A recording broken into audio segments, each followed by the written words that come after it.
y las adolescentes. Fue un poquito complejo la movilización por la actividad que hay hoy en el país, pero lo importante es que ya estamos los que tenemos que estar. Le damos la más cordial bienvenida a don Frank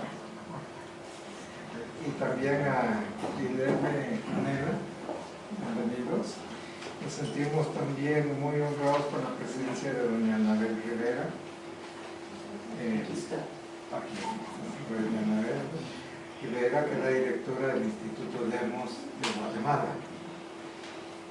Y nos sentimos también muy halagados de contar con colegas costarricenses y de otras nacionalidades que siempre están bregando por la lucha en el cumplimiento de los derechos de los niños, las niñas, los y las adolescentes. Queremos agradecer también al equipo del DNI por sus esfuerzos también para estar hoy, porque también algunos tenían que atravesar. Aquí están. Y Eugenia, su apoyo con las grabaciones, a Marisol, a todo el equipo, realmente es muy importante. En estos días, para nosotros es muy importante el desarrollo de los temas que hoy van a compartir con nosotros,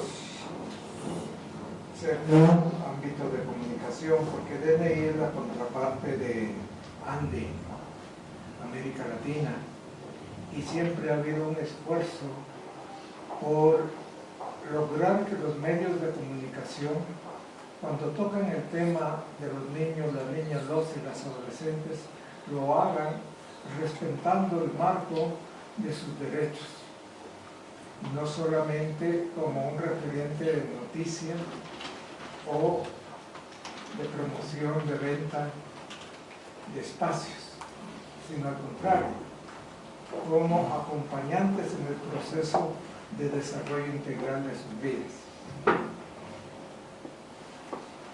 Aquí en el DNI ha estado en los últimos tiempos desarrollando un grupo de trabajo conformado por publicistas, cineastas, medios de comunicación, el colegio de periodistas, universidades, también articulando con la Oficina de Control y Censura, el Patronato Nacional de la Infancia. Hoy pues muchos de ellos se disculparon porque no podían estar, porque habían declarado asueto por la venida del presidente de los Estados Unidos, señor Obama, pero sí tienen un interés muy marcado en ir desarrollando nuevas propuestas creativas en torno al tema de comunicación, porque el tema de comunicación trasciende las visiones clásicas. Hoy por hoy, con los avances de la tecnología, pero también con los enfoques que ya son más integrales, que ya la comunicación pasa por múltiples códigos, que ya no son solamente el oral, sino está toda la dimensión de la expresión. Hoy con Anita estábamos hablando sobre el aspecto de las emociones y cómo esas también se van formando y se van haciendo presentes. Pero también es muy importante porque en el país estamos haciendo esfuerzos por la ratificación del tercer protocolo, que es una herramienta sumamente importante para que los niños y las niñas sientan que están más acompañados en el ejercicio de sus derechos.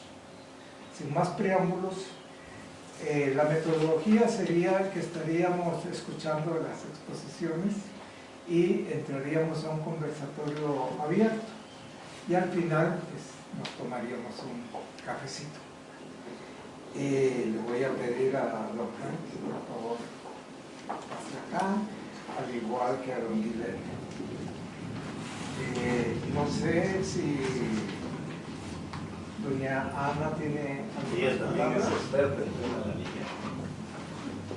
Y entonces... Pero yo me puedo quedar acá y No hay problema, claro que sí. Muy bien. Aquí los veo todos. Qué bueno.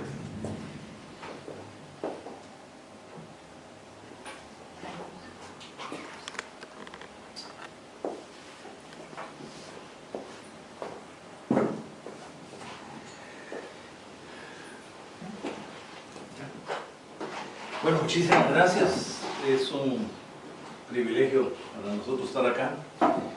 Y a pesar de que estamos en una reunión sobre el tema de protección de periodistas, tema muy importante que vemos nosotros en el mundo para toda democracia, a mí me alegró muchísimo recibir esta invitación para hablar de la niñez y la libertad de expresión. Estábamos comentando con los amigos que nos recogieron que Anabel y yo somos guatemaltecos los dos. Trabajamos ahí en la directora, yo soy un simple servidor del Instituto Demos en Guatemala, pero nos tocó trabajar en otro momento en la lucha del Código de la Niñez en nuestro país. Y es interesante, compartíamos que nunca, eso fue en el 96, el año que se firmó la paz en Guatemala, se aprobó el Código por unanimidad, ni siquiera hubo un solo voto en contra en el Congreso de la República. Sin embargo, se le dio un año de vigencia para entrar, un año de tiempo de lapsus para entrar en vigencia hasta el año siguiente, para que la Corte supuestamente pudiera adecuar los nuevos tribunales, el vacatio legis que se llama. Y tristemente en ese año fueron los medios de comunicación dirigidos por la derecha, auspiciada en gran parte por grupos fundamentalistas religiosos, por la derecha política, y después descubrimos con el tiempo por el negocio, que es un negocio en Guatemala de las adopciones internacionales de niños, que es un negocio millonario que nosotros hasta ese momento no habíamos descubierto, y que no quería el código porque el código representaba una serie de garantías y de protección para la niñez, y no querían poder seguir haciendo las adopciones por abogados en forma privada, que eran adopciones, eran otorgamientos de niños en adopción a través de una escritura pública, lo cual era uno de los negocios más rentables para los abogados corruptos que se dedicaban básicamente a una trata de niños a nivel internacional. Esto con el tiempo se logró corregir. Estuvimos nosotros en el gabinete de gobierno del 2004 al 2008 y se eliminó la ley de adopciones que había, se sacó una ley nueva que impuso primero muchas restricciones a las adopciones internacionales y un análisis mucho más riguroso de parte del Estado y la aprobación de jueces de infancia, de protección de las niñas para poderlo hacer.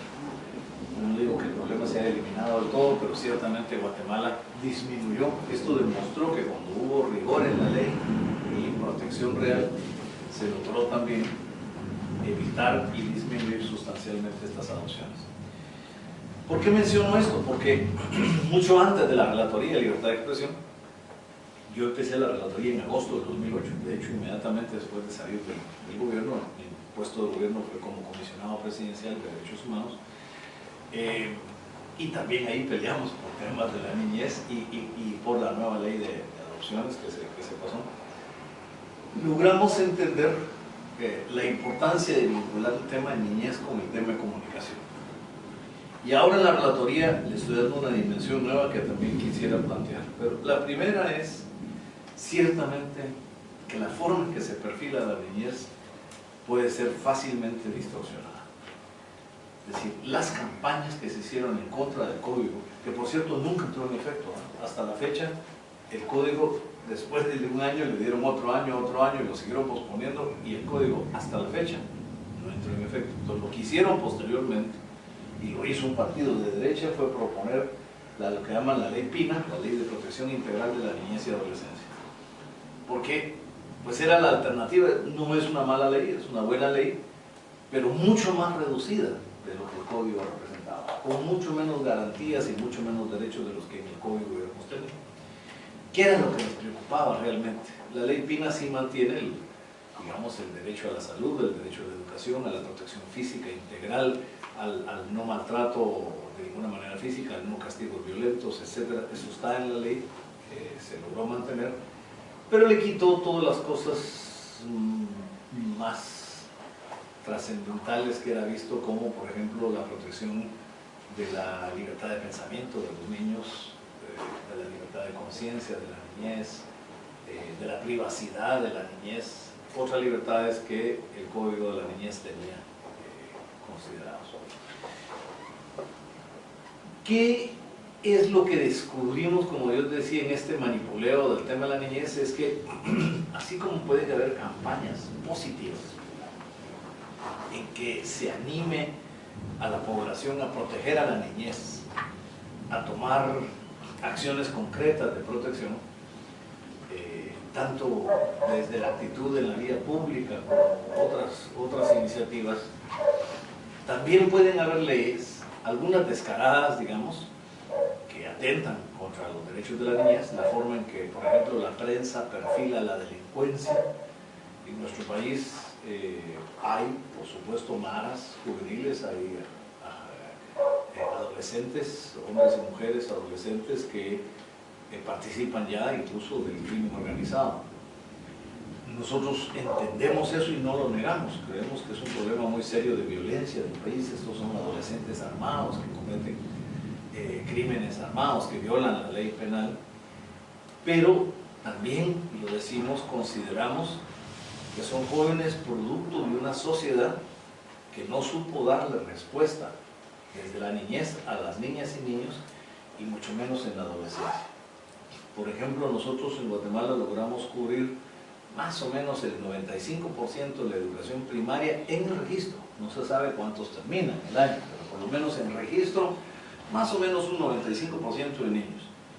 Pero después, para la educación intermedia, allá se llaman los años básicos, que son, digamos, séptimo, octavo y noveno grados, ahí se reduce la oferta, porque el Estado ahí sí ya no tiene servicios. Entonces, escuelas de primaria hay en casi todo el país y en todas las aldeas, pero de básicos, ya no.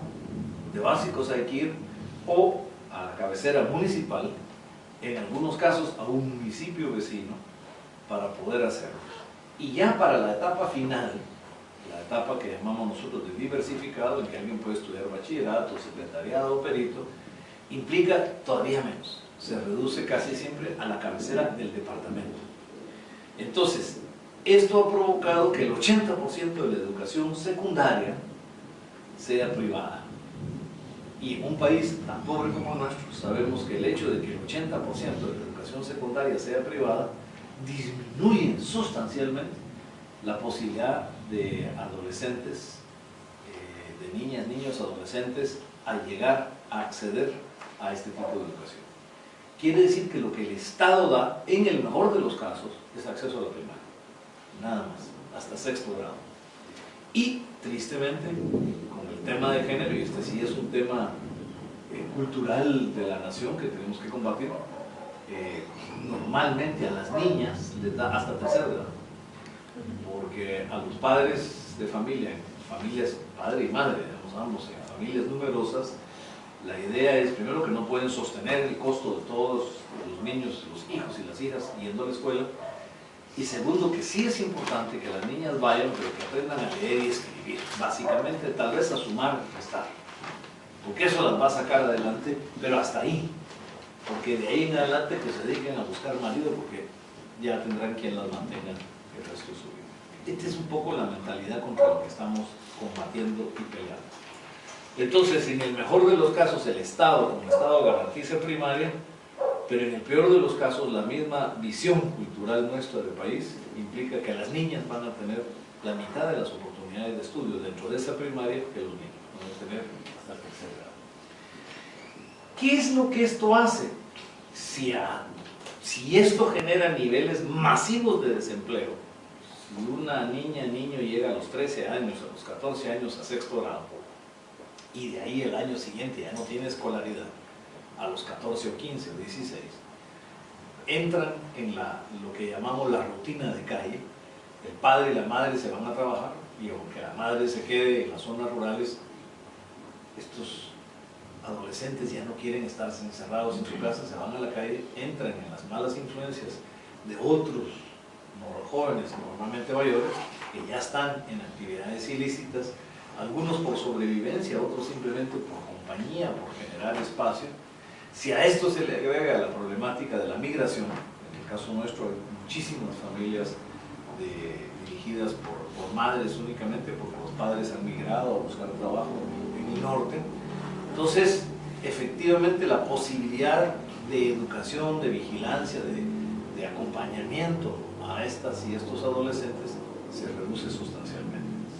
Esto no lo dice la prensa. Entonces, la prensa lo que dice es pandilla de jóvenes, peludos y con tatuaje, están haciendo asaltos. Que probablemente es cierto. Nosotros no le estamos negando a la prensa la veracidad de las acciones normalmente exageradas, pero probablemente ciertas. Pero el problema es que una noticia de este tema sin contexto empieza a criminalizar la imagen misma del adolescente.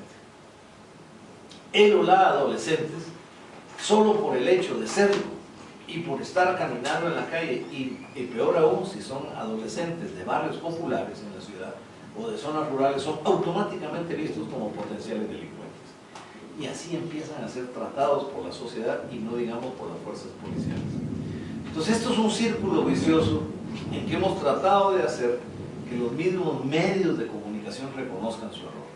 A nosotros nos tocó en el gobierno que estuvimos, como la Comisión Presidencial de Derechos Humanos, la Secretaría Presidencial de Derechos Humanos, de proponer la Política Nacional de Prevención de la Violencia Juvenil de adolescentes. Y fue aprobada en el gabinete, fue aprobada por el presidente, pero nunca logramos, a pesar de que fue aprobada de buena fe, pero en los gobiernos pasa lo que pasa en muchos organismos internacionales. Lo más difícil es, aunque haya buenas intenciones, hacer que las instancias coordinen. Nunca logramos que el Ministerio de Educación, por ejemplo, pudiera coordinar con el de Cultura y Deportes, pudiera coordinar con el Ministerio de Gobernación y la Policía Nacional.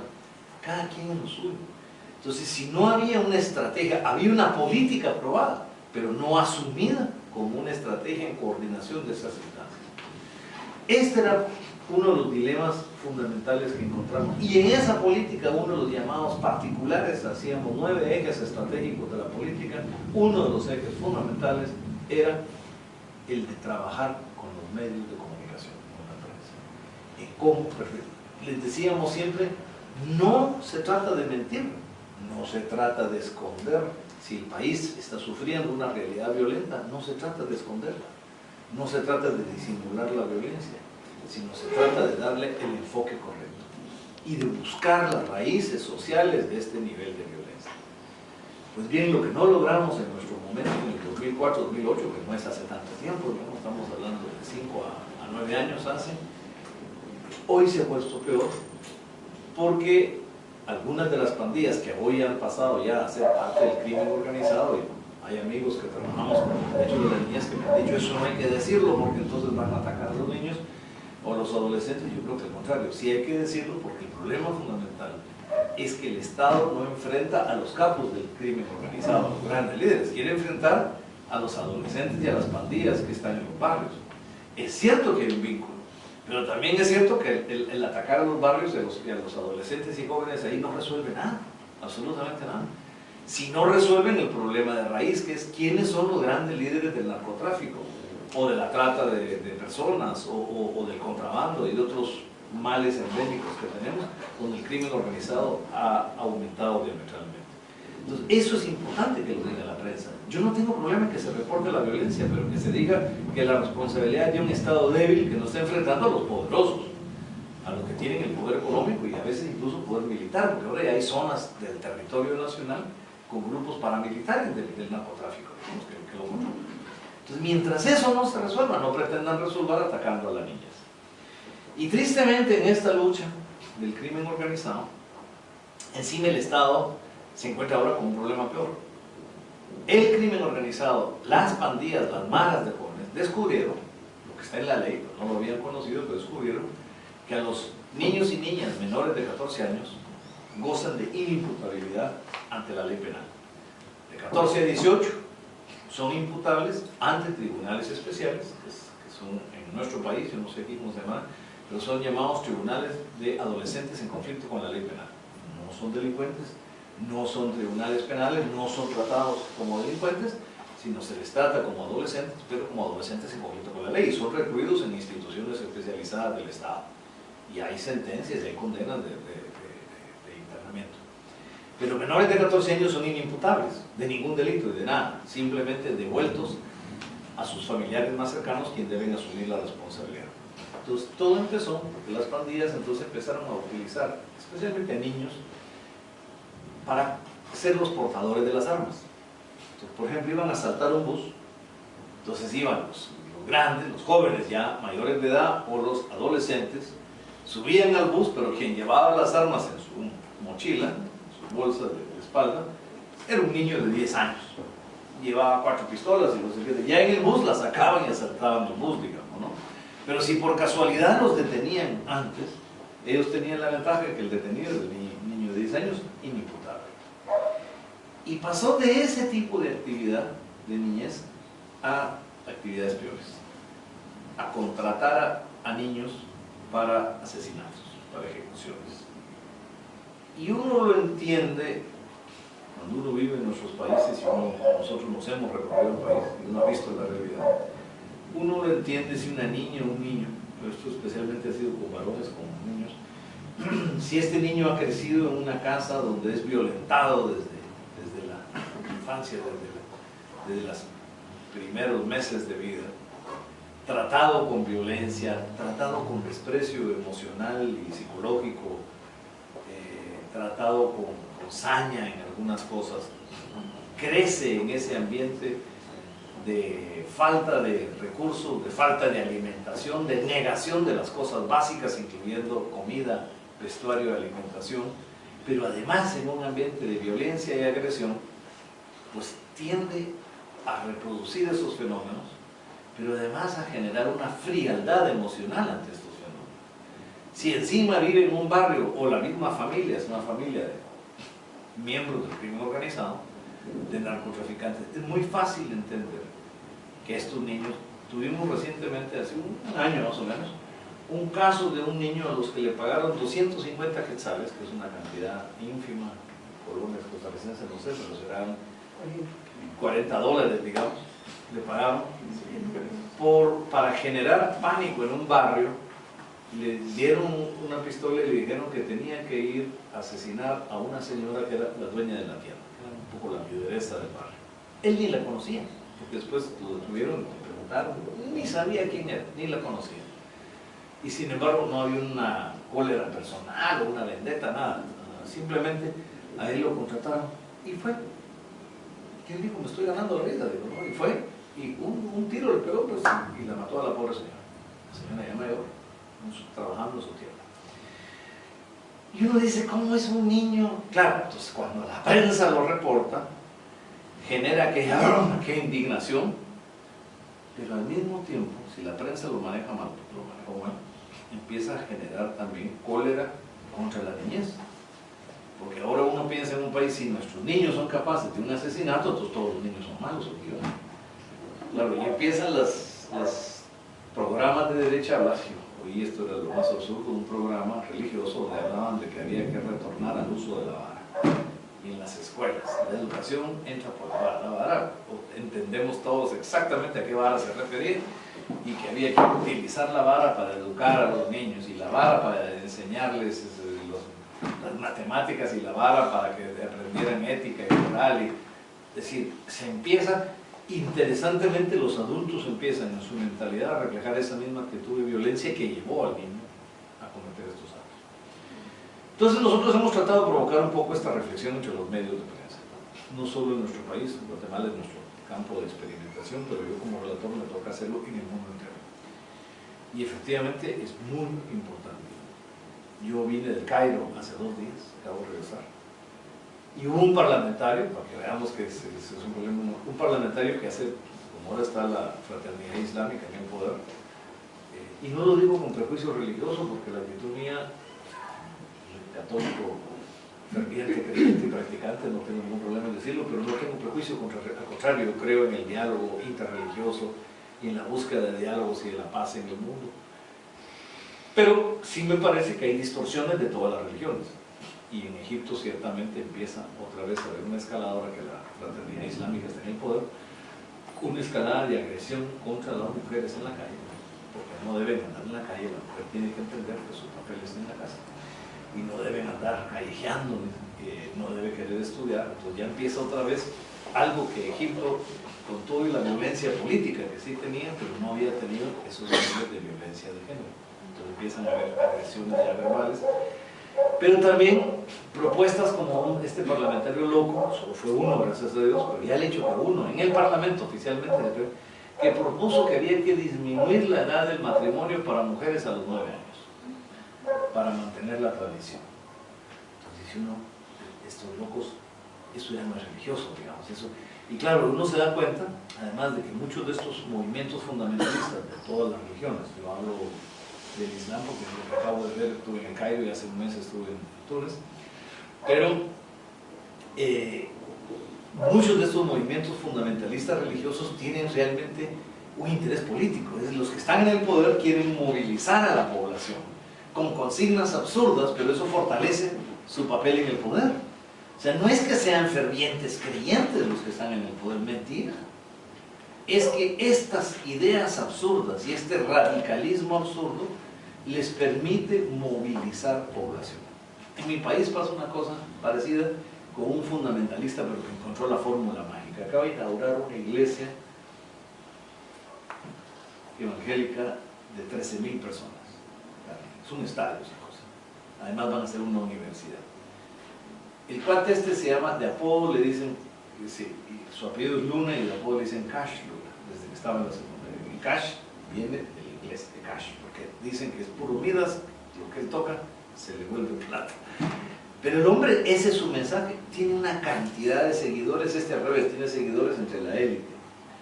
Porque les está diciendo sistemáticamente, yo lo he oído en televisión, nunca he ido a su iglesia, gracias a Dios, pero les dice, miren, es que la palabra de Dios tiene que tener un efecto inmediato, un beneficio, lo dice la Biblia, da un pasaje, la efectividad de la palabra de Dios. Un prophet, dice en inglés, un prophet, una ganancia pues, dice. Nosotros tenemos que tener una ganancia con la palabra de Dios. Entonces, claro, toda la élite económica se pasó de las diferentes otras iglesias en que estuvieron y se pasaron con él. Porque están felices porque el hombre lo que les dice es buscar plata y tener éxito económico es la visión que Dios nos ha dado.